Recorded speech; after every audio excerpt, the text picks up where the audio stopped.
The High Court has declined to stop Azimio la Umoja's anti-government protests scheduled for this week. The court directed that a petition to stop the demonstrations be mentioned on the 21st of September. Well, this comes at a time when the Azimio Brigade has vowed to soldier on with the planned three-day protests, regardless of the numerous threats against the coalition's top leadership. And as Sydney Chazima reports, it appears that neither side of the political divide is willing to tone down. The planned three-day anti-government protests are set to proceed after a petition in the High Court seeking to stop the maandamano failed to get a fast-tracked hearing date. Justice Lawrence Mugambi directed that the case be mentioned on 21st of September, giving the Azimio Brigade a reprieve just less than 48 hours to the planned three-day protests.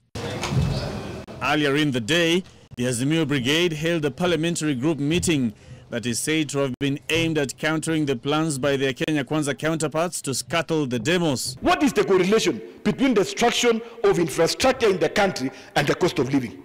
Na mwezi endelea kuharibu nchi, sisi tukinyamaza. We also have a political responsibility to deal with you. We are not the ones who have added taxation on fuel. All these members of parliament here voted against that bill. You cannot come and fight your fellow hustlers in the streets. Any member that dares stop his people from saying that, then that member will be forced by his people to say other things. The legislators equally took issue with the alleged assassination plot against a top Azimio leader. Moses Kuria threats on Baba. We are asking ICC, please take note of what is happening in this country so that we have the commencement of our petition before the ICC. For the first time in the history of this country, we are being made to understand that State House has sanctioned the enlisting of militia to attack peaceful demonstrators.